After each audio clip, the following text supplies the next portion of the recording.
Ny ena be kosa ny asana tsy fandripahalemana ny asan-jiolahy zany io any amin'ny faritra atsimo andrefana iny tsy faritra mena intsony no iantsonan'ny tanàna maro amin'ity faritra ity izany dia vokatry ny fampiarana ny dina be araka ny fanazavana no entin'ny colonel Bejules lehibe ny faritra ny toerana arahantsika eto zao manaraka izao izay faneho-keviny zay.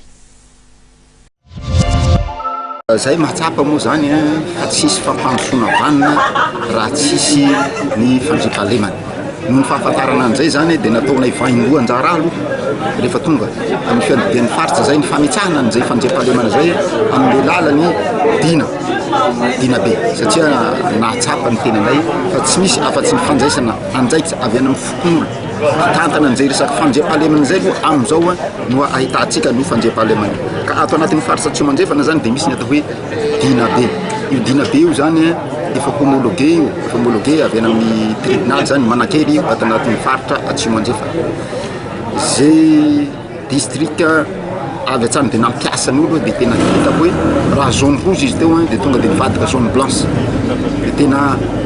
nanjy fahalemana tanteraka zany ato anatin'ny faritra atsimo andrefana. Nanahikahiranay zany district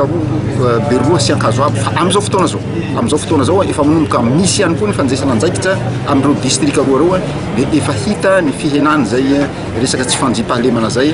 ao amin'ny districtny Ankazoabo sy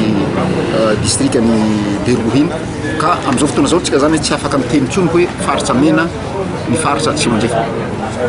fa zahay dia mahita fa manjy fahalemana amin'izao fotoana zao ty faritra atsimo andrefana tsika angamba mahita fa any ambadika any misy an'izany fitsaram-bahoaka zany fa aty aminay aty tsisy an'izany tsony.